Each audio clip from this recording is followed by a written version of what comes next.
안녕하십니까 시청자 여러분 그리고 구독자 여러분, 하늘루수입니다.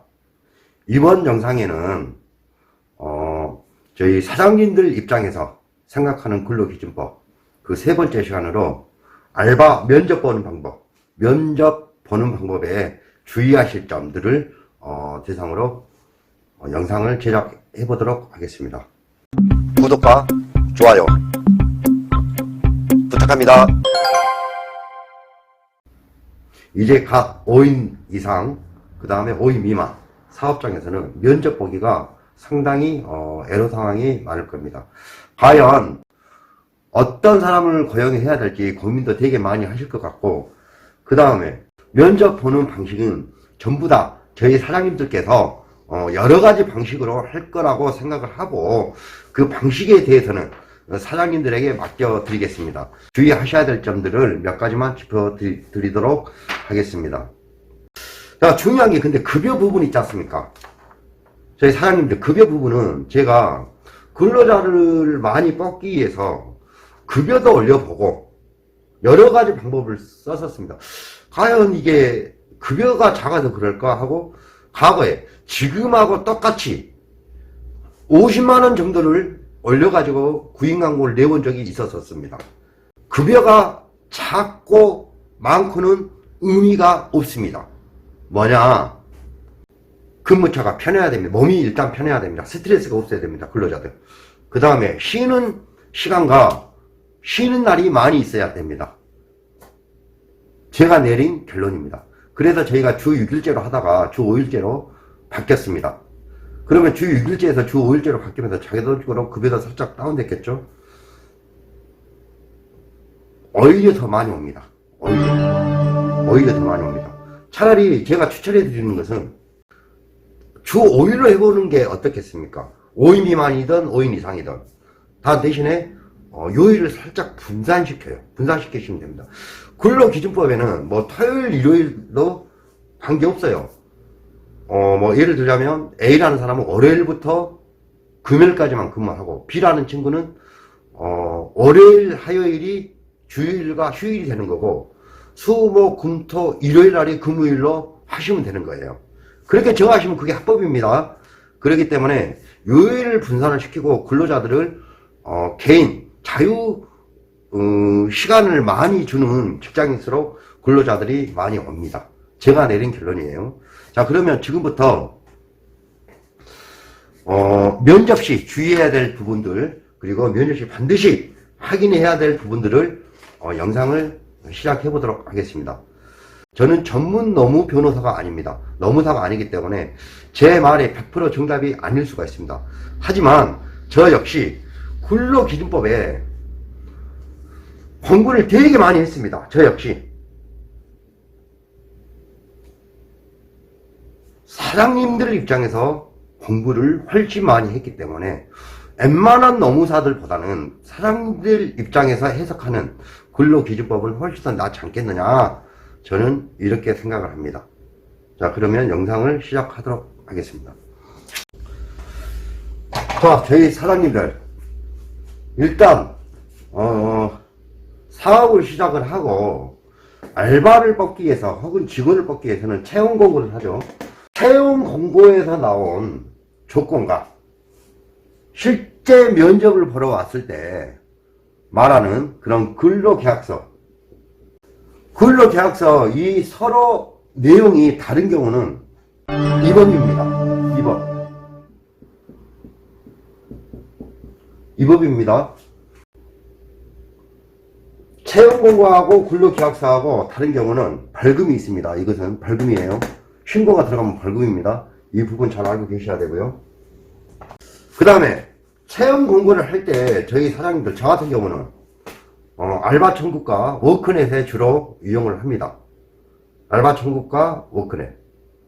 워크넷에서 연락이 오는 면접 보시는 분들은 저는 사실 솔직히 신뢰를 별로 안 합니다. 워크넷에서 들어오는 그런 사람들은 신뢰를 할 수가 없습니다. 물론 그 중에는 흑석의 진주가 한 명 정도는 있을 수가 있어요. 그렇지만 이제까지 해본 결과로는 90% 이상 다 쓰잘데기 없는 사람들입니다.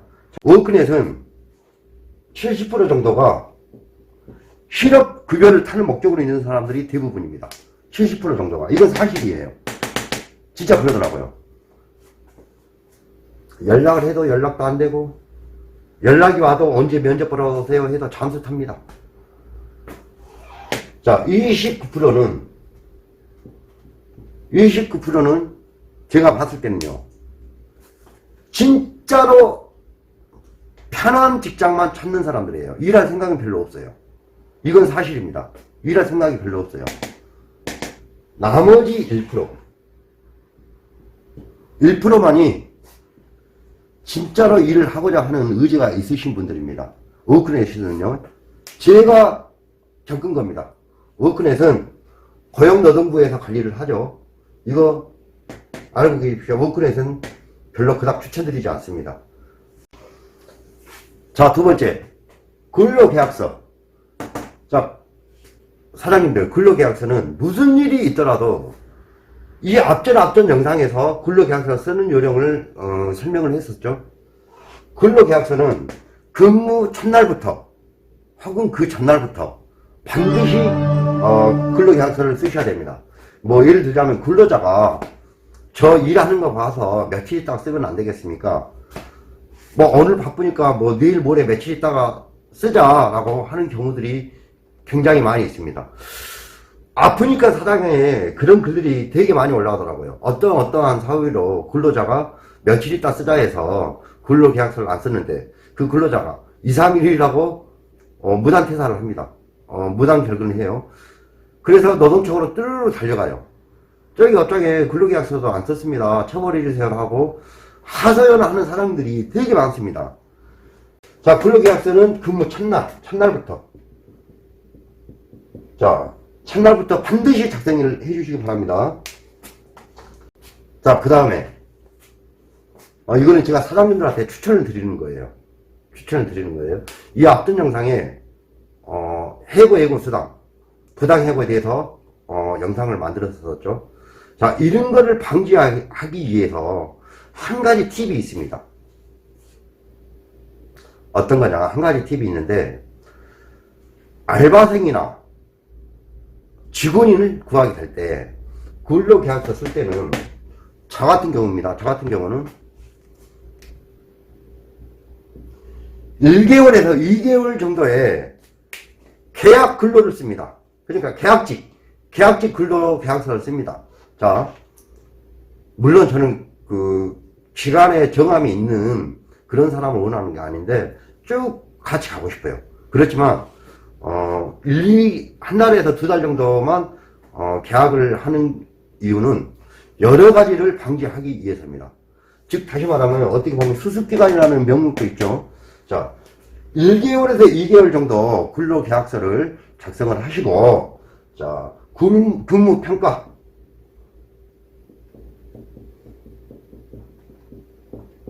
자, 근무평가가 우수했을 경우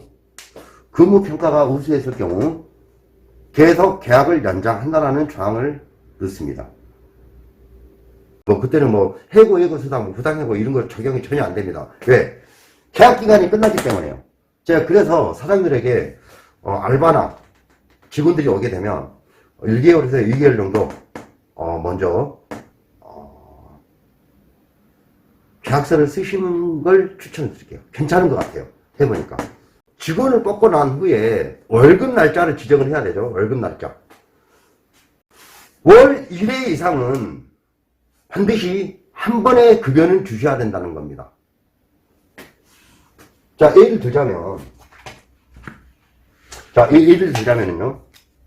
그 사람이, 어떤 사람이 뭐 3월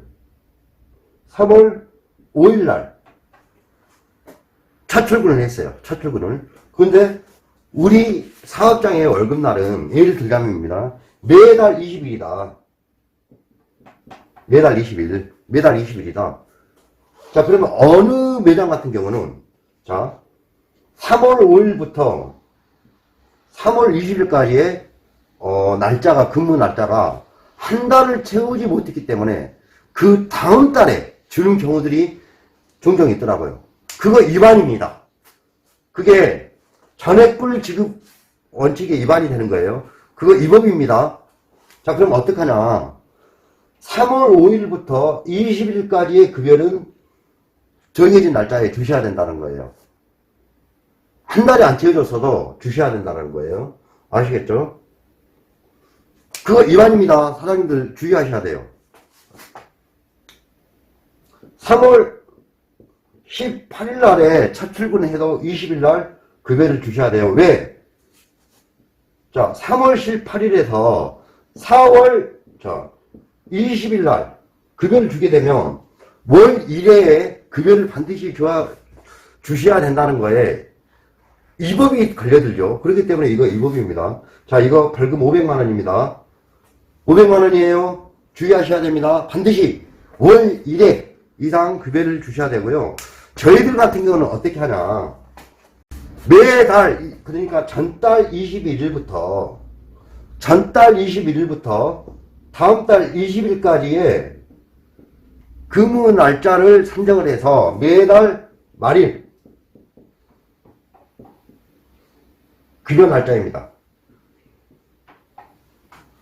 그러니까 들랭이가 10일이죠. 10일. 이건 전부 다 근로자의 동의를 받으셔야 되고요. 자, 그렇기 때문에 저희들은 어떻게 하냐. 자, 보십시오.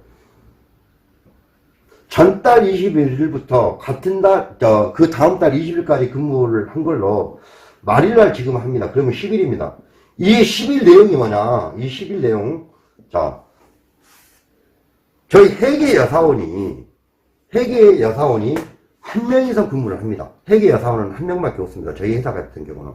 그런데 저희 회사 근로자들은 여러 명이 있어요. 5인 이상입니다. 저희 회사는. 여러 명을 있다 보니까 혼자서 한 달 동안의 급여를 측정하는데 시간이 너무 촉박해요. 힘들어요. 혼자 근무하기를. 뭐 기본급이 있겠고 뭐 연장 근무도 있을 거고 야간 근무도 있을 수 있고 그런 걸 전부 다 계산하고 측정하고 월급에 포함시키는데 시간이 너무 촉박해요. 그래서 그 계산을 전부 하고 근로자들의 동의를 받을 수 있는 기간을 10일을 줬습니다. 10일. 저희들 같은 경우는 10일을 줬어요. 그렇기 때문에 이것은 저희들은 근로자 동의를 받았기 때문에 얘는 합법이 되지만 11월 19일 날 입사를 해서 11월 20일까지 근무 시간과 뭐 기타 수당들을 계산해서 이 일틀치를 갖다가 같은 달 말일날에 급여를 줍니다. 같은 달에. 자, 또 한 가지. 저희가 20일날 급여 산정일입니다. 급여날이 아니고 산정일이에요. 20일날이. 매달 20일날이. 매달 20일날이 급여 산정일 날인데 만약에 23일날 첫 입사를 해버렸어요. 입사를. 그러면 이걸 갖다가 이제 23일부터 다음 달 20일까지 산정하고 말일날 주게 되면 이게 한 달이 넘어버리지 않습니까? 그렇기 때문에 우리 같은 경우는 23일날 입사를 했다고 하더라도 같은 달 말일에 일단 하루치 내지 일주일치의 급여를 먼저 선지급을 합니다. 위법을 피하기 위해서요. 선지급을 합니다. 이렇게 하셔야 돼요. 이렇게 하셔야 됩니다. 이거 명심하십시오. 헷갈리신 분들은 댓글을 달아주십시오. 그러면 좀 더 명확하게 설명하고 그래도 이해가 안 되신다. 그러면 통화를 하겠습니다. 자, 그 다음에 근로계약서를 쓰실 때는 반드시 두 부를 작성을 합니다. 두 부를. 제가 근로계약서 쓰는 요령을 분명히 이 앞전 영상에 설명을 드렸었죠. 근로계약서는 두 부를 작성을 해서 한 분은 사업자가, 한 분은 근로자가 반드시 교부를 하셔야 됩니다. 줘야 돼요. 명심하십시오. 근로계약서는 근무 첫날에 반드시 하셔야 되는 거고, 두 부를 만들어서 작성을 하셔서 한 분은 회사가, 한 분은 근로자가 가질 수 있도록 하셔야 됩니다. 자, 시청자 여러분, 그 다음에 세 번째입니다. 수습기간 적용. 면접을 보면서 수습기간이라는 이야기를 되게 많이 하실 것 같습니다. 그러면 수습기간에 대해서 제가 이 앞전 영상에 좀 명확하게 해석을 해놓은 게 있을 겁니다. 찾아보시면 돼요. 이 시간에는 수습기간 간단하게 설명을 할게요. 근로기간이 정해져 있는 경우, 뭐 예를 들자면 뭐 3개월이 됐던 6개월이 됐던 10개월이 됐던 1년이 됐던 근로계약이 정해져 있는 경우는 이거 수습기간 적용할 수가 없습니다. 수습기간 적용 안 돼요. 절대 안 됩니다. 수습기간. 자, 수습기간이란 근로기간의 정함이 있는 경우는, 정함이 있는 경우 안 됩니다. 수습기간 할 수가 없어요. 그 다음에 근로기간에 정함이 없는 경우, 없는 경우에만 수습기간을 적용할 수가 있습니다. 수습기간. 아시겠죠?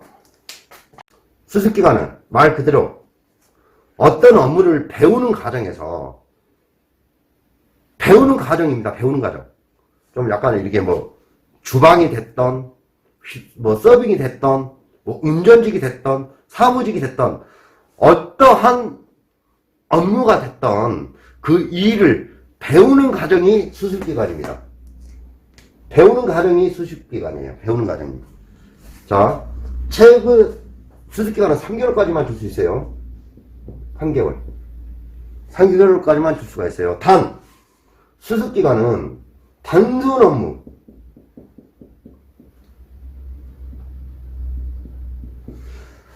단순 업무를 하는 그런 알바나 직원이나 근로자들은 수습기간을 적용시킬 수가 없는 걸로 알고 있습니다. 그러니까 뭐 전문적이 아닌 뭐 청소가 됐던, 뭐 단순히 청소가 됐던,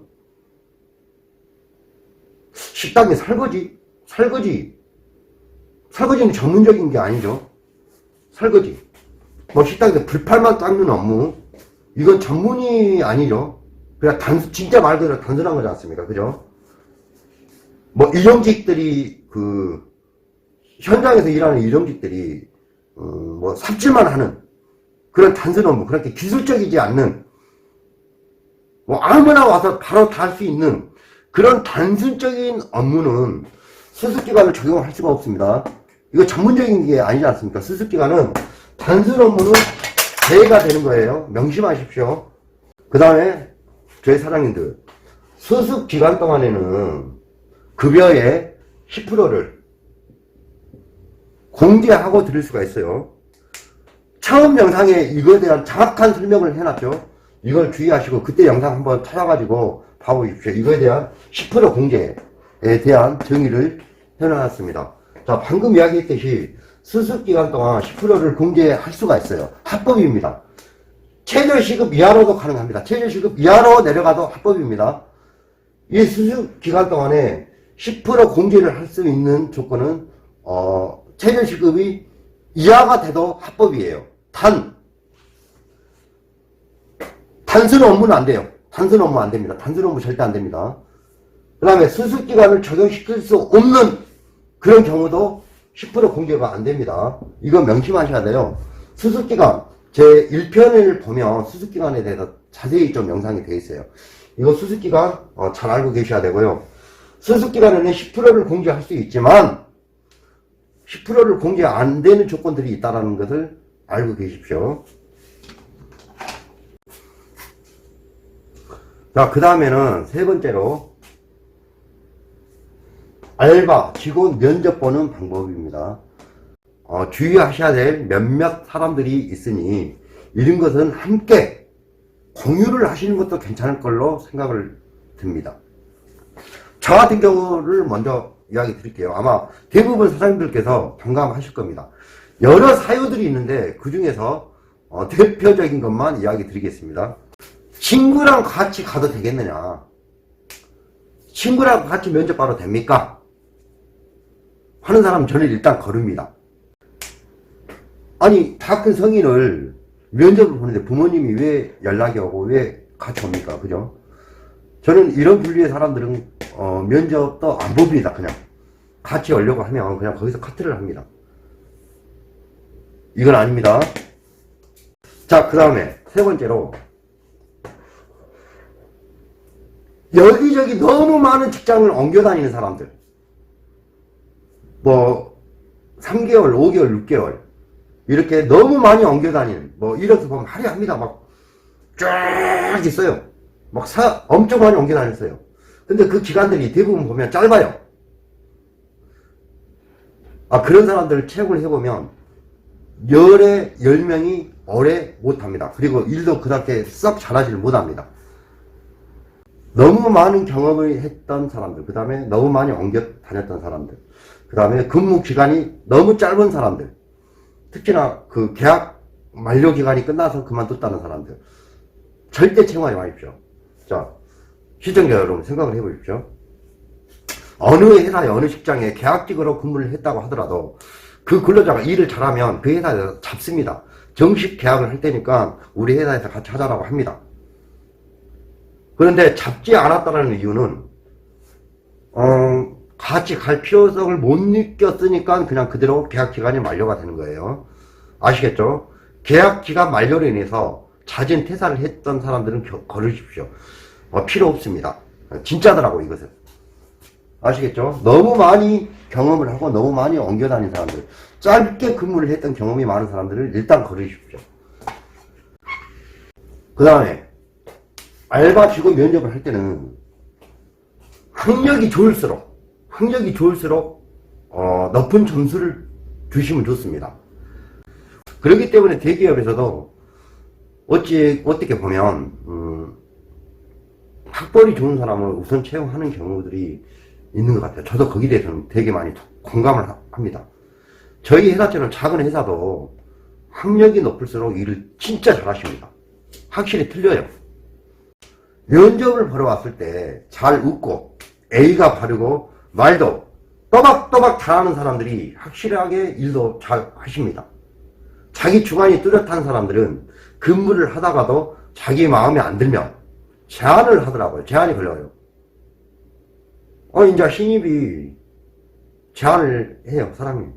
사장님 이런 부분들은 이렇게 했으면 좋겠는데 어떻게 생각하십니까? 하고 제안이 들어옵니다. 그럼 속으로 이 당돌한 놈 봐라 하면서도 말을 들어줍니다. 기분이 좋더라고요. 그렇게 제안을 해갖고 오면 저 같은 경우는 기분이 좋더라고요. 그래 이 사람이 생각했을 때는 이런 부분들은 개선이 됐으면 좋다라고 하면 되게 기분이 좋더라고요. 물론 성격 좋고 활발하고 이런 사람들은 그 제안이 거의 대부분 보면 합당합니다. 합당한 제안이 들어가요. 그래 속으로 당돌해 하면서도 이 당돌한 놈 봐라 하면서도 생각을 해보면 이 친구 말이 맞는 것 같아요. 미처 제가 생각하지 못한 그런 것들을 제안을 하게 되면 그래 너 말대로 이거를 우리가 적용을 하면 좀 더 좋을 것 같다라는 생각이 들어요. 그러면 그걸 근로자 대표나 직원들하고 회의를 해서 그거를 채택을 해서 더 좋은 환경을 만들어요. 근데 과거에 본인들은 어디 회사에서 했었는데 뭐 4대 보험을 안 넣었다, 뭐 급여를 많이 안 줘서 그만뒀다, 뭐 사장님이 파혼을 하거나 야단을 많이 쳐서 그만뒀다, 이런 사람들을 걸어야 될 사람 1순위입니다.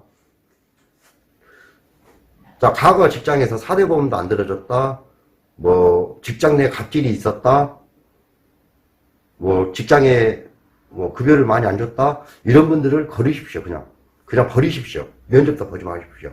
왜냐, 자, 본인들이 일을 하면 어느 회사든 어느 직장이든 어느 사장님이든 그 사람들을 데리고 있기 위해서 급여를 많이 주고요. 복지 혜택도 굉장히 많이 줍니다. 그러면 그래서 하는 말이에요. 일을 잘하는 만큼 대우는 좋아지고 그렇게 썩 잘하지 못할 만큼 급여는 내려가고요 합니다. 그래서 저희 사장님들 면접할 때 과거에 어떤 일을 했었는지를 잘 보셔야 된다는 거예요. 과거에 뭐 연봉을 얼마나 받았느냐도 중요합니다. 그러면 그래 알았어 그러면 연봉을 많이 받았다고 하면 또 그걸 거짓말 치는 사람들이 되게 많아요. 참 이런 말을 하기는 뭐하지만 군대를 남자들 같은 경우에 여성 우리 직장은 제 직장은 거의 여사원들은 사무직으로 채용을 하니까 남자들 위주로 많이 이야기할 수밖에 없네요. 제가 알고 있는 게 그것밖에 없는데 어떻겠습니까? 그죠? 현정직 남사원들 같은 경우는 확실히 군대 면제자들은 미안한 이야기지만 오래 못 버티거나 일을 못 합니다. 확실한 차이가 있어요. 어떤 근무 지시를 했을 때 그걸 어떻게 해서든 완성을 하는 사람이 있고 어떻게 해서든 그것을 못하는 사람이 있어요. 근데 그 못하는 사람들이 대부분 군대 미필자들이에요. 대부분 그러더라고요. 운전면허증 없는 사람들을 피하십시오. 혹은 취소된 사람들을 피하십시오.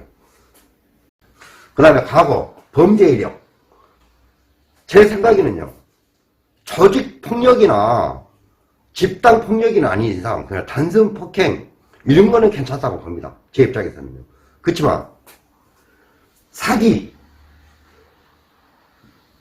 특히나 보험 사기, 고의적인 보험 사기, 고의적으로 사고를 유발해서 보험금을 뜯어 챙기는 이런 사람들, 이런 사람은 무조건 거르세요. 근데 그러니까 이런 사람은 어떻게 하냐 제가 한 가지 팁을 가르쳐 드리겠습니다. 4대 보험 외에 직장인들 보면 그냥 단체 보험 하나씩 다 들죠. 혹시라도 경미한 사고가 났을 때 뭐 산재 보험이 아닌 뭐 단체 보험으로 간단하게 해결할 수 있는 경우 그런 거 하면 단체 보험을 넣다 보면 그런 조회가 다 떠요. 이 사람이 과거에 뭐 어떠한 산재건으로 인해서 몇 개월을 병원에 있었다. 혹은 어떠한 이렇게 고의적인 사고를 내서 보험 사기 같은 것들 이렇게 조회가 다 떠요. 그래서 뭐 거부를 하는 경우들, 그리고 지속적으로 병원에 너무 많이 입원해서 거부를 당하는 경우들이 종종 있더라고요. 그런 사람들은 일단 제가 이거 합니다. 과거에 저희 근로자 중에 하나가 그런 사람들이 있었어요. 보험 사기. 뭐 몇 명에서 몇십억 하다가 있었는데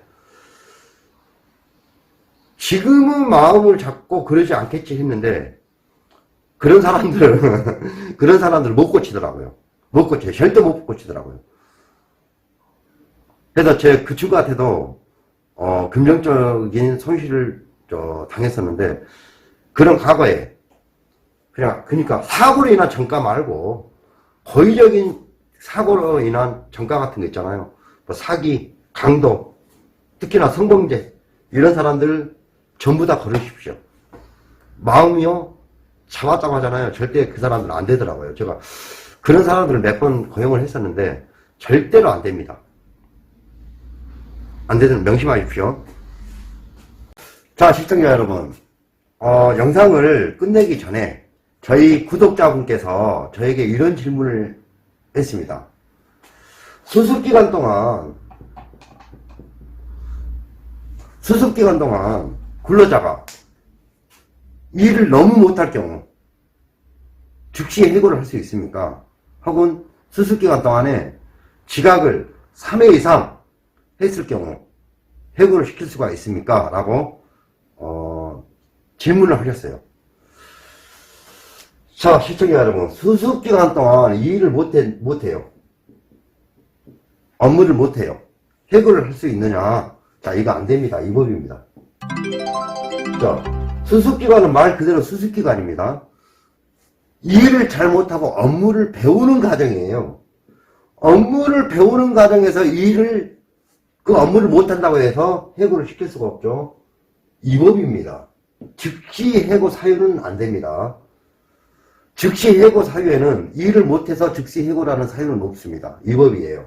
자, 수습기간 동안 일을 못해서 해고를 하는 것은 이 법입니다. 그 다음에 수습기간 동안 3회 이상, 4회 이상, 5회 이상 지각하는 것은 그것 또한 즉시 해고 사유가 안 됩니다. 수습기간 동안에 지각 이런 것은 경고, 1의 경고, 2의 감봉 이런 사유지 해고의 사유는 안 됩니다. 지각은 말 그대로 그 지각한 만큼 급여를 뺄 수 있고요. 지각을 했을 때는 경고나 시바서를 받을 수 있는 그런 조건이지 지각했다고 해고의 조건은 아닙니다. 물론 지금 말씀하시는 것은 지각은 뭐 1, 2분, 5분 이 정도를 이야기 하시는 것 같은데, 물론 그 지각이 뭐 1시간, 2시간 이렇게 돼버리면 이야기가 또 틀려집니다. 그런 경우는 분명히 틀려지죠. 자, 수습기간 동안, 그러니까 직원이었을 때 말하는 거 아니에요. 수습기간이었을 때 일을 못한다거나 이럴 때 해고가 안 됩니다. 수습기간 동안에 지각을 했다고 해서 해고를 시킬 수가 없습니다. 자, 즉시 해고의 사유에는 일을 못함과 그 다음에 지각을 했다는 것은 그거는 사유에 해당이 되지 않습니다. 아시겠죠? 경고의 대상입니다. 지각은. 그리고 그 지각한 만큼 급여를 차감을 할 수가 있어요. 명심하십시오. 자, 그러면 시청자 여러분, 이번에 저희 사장들에게 도움이 됐을지 모르겠습니다. 저는 최대한 도움이 됐으면 좋겠다라는 뜻에서 영상을 만든 거고요. 다음 영상에는 저희 사장님들이 궁금해하시는 좀 더 알기차고 좀 더 재밌고 좀 더 알아듣기 쉽게 해석해서 시청자 여러분들을 찾아뵙겠습니다. 궁금하신 사항이 있으면 좀 해석을 명확히 해달라고 하는 내용이 있으면 댓글을 달아주시면 제가 거기에 대해서 해석을 해서 보내드리도록 하겠습니다. 자, 그러면 시청자 여러분, 지금까지 시청해 주셔서 감사합니다. 저는 다음번에 더 좋은 영상으로 찾아뵙겠습니다. 감사합니다.